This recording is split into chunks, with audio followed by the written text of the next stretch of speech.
Hi అండి. Welcome to my channel. ఇవాల్టి వీడియోలో పొంగలి ఎలా చేసుకోవాలనేది చూపిస్తానండి. అన్నీ కూడా పర్ఫెక్ట్ మెజర్మెంట్స్తో చూపించానన్నమాట. వీడియోనైతే స్కిప్ చేయకుండా చివరి వరకు చూడండి. చిన్న చిన్న టిప్స్ పాటించి చేసుకున్నారంటే పొంగల్ అయితే సూపర్గా కుదురుతుందన్నమాట. ఆ టిప్స్ ఏంటనేది కూడా క్లియర్గా ఎక్స్ప్లెయిన్ చేస్తానండి. వీడియోని చివరి వరకు చూడండి. అలాగే వీడియోకి ఒక లైక్ చేసి సపోర్ట్ చేయండి. ఇంకా లేట్ చేయకుండా పొంగల్ని ఎలా ప్రిపేర్ చేసుకోవాలో చూపిస్తాను పదండి.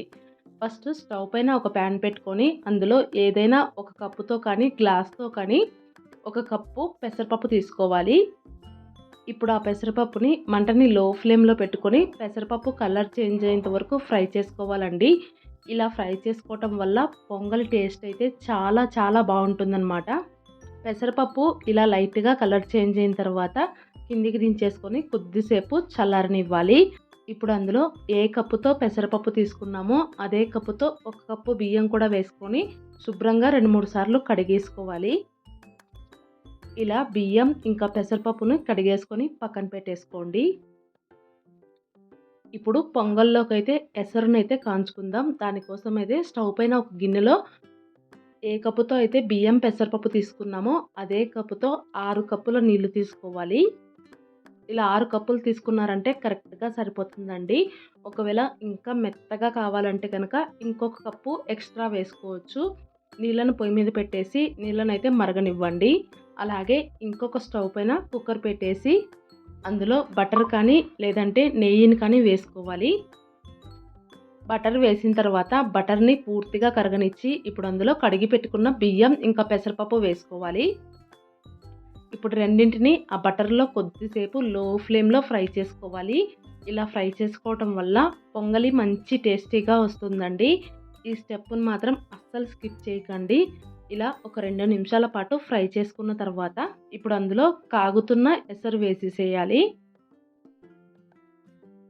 ఎసరు వేసుకున్న తర్వాత తగినంత ఉప్పు వేసుకోవాలి.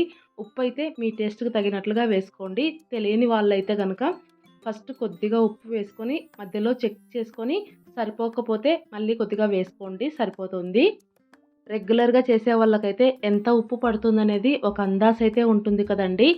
ఉప్పు వేసుకున్న తర్వాత మొత్తం ఒకసారి కలిపేసుకొని ఇలా ఉప్పు అయితే చెక్ చేసుకొని సరిపోకపోతే ఇంకొద్దిగా సాల్ట్ వేసుకొని మొత్తం ఒకసారి కలిపేసుకోండి. ఫైనల్గా కుక్కర్ మూత పెట్టేసి మీడియం ఫ్లేమ్లో 4 విజిల్స్ రానిచ్చుకోవాలండి. 4 విజిల్స్ వచ్చి ఆవిరి మొత్తం పోయిన తర్వాత కుక్కర్ మూత ఓపెన్ చేసి చూసామంటే పొంగల్ అయితే పర్ఫెక్ట్గా ఉడికిపోయి ఉంటుందన్నమాట. ఇలా ఉడికిపోయిన అన్నాన్ని ఒకసారి గరిటెతో స్మాష్ చేసేసి పక్కన పెట్టేసుకోండి. నేను పెట్టుకున్న కుక్కర్ విజిల్ సరిగ్గా పనిచేయక అన్నం మొత్తం నార్మల్గానే ఉడికిందనమాట. సో నాకైతే నేను చేసిన పొంగలి కొద్దిగా గట్టిగా అనిపించింది. కుక్కర్ విజిల్ కరెక్ట్గా వస్తే పొంగల్ కూడా కరెక్ట్గా ఉడుకుతుందండి. నేనైతే ఇక్కడ కొద్దిగా వేడి నీళ్ళు కాంచుకొని ఆ నీళ్ళని వేసుకొని పొంగలి కన్సిస్టెన్సీని అయితే అడ్జస్ట్ చేసుకుంటున్నానండి. మీరు కూడా ఒకసారి చెక్ చేసుకొని అడ్జస్ట్ చేసుకోండి. ఫైనల్గా పొంగలి కన్సిస్టెన్సీ అయితే ఇక్కడ వీడియో క్లిప్లో చూపిస్తున్నాను చూడండి. ఇలా ఉండాలన్నమాట. ఇలా ఉంటే మనం తినేసరికి కొద్దిగా దగ్గర పడిపోయి తినడానికి బాగుంటుందన్నమాట. ఇప్పుడు కుక్కర్ని పక్కన పెట్టేసి తాలింపు పెట్టుకోవడం కోసం స్టవ్ పైన ఒక ప్యాన్ పెట్టుకొని అందులో 3 టేబుల్ స్పూన్ల నెయ్యి వేసుకోవాలి. కావాలంటే నెయ్యిని ఇంకొద్దిగా ఎక్కువ కూడా వేసుకోవచ్చు అనమాట. ఎక్కువ నెయ్యి వేసుకుంటే ఇంకొద్దిగా ఎక్కువ టేస్టీగా ఉంటుందన్నమాట. కాకపోతే నెయ్యి ఎక్కువైనా కూడా తినడానికి ఎగటుగా అనిపిస్తుంది. నెయ్యి ఇలా హీట్ ఎక్కిన తర్వాత ఇప్పుడు అందులో ఒక స్పూన్ మిరియాలు వేసుకొని మిరియాలని కొద్దిగా నెయ్యిలో ఫ్రై అవ్వనివ్వండి.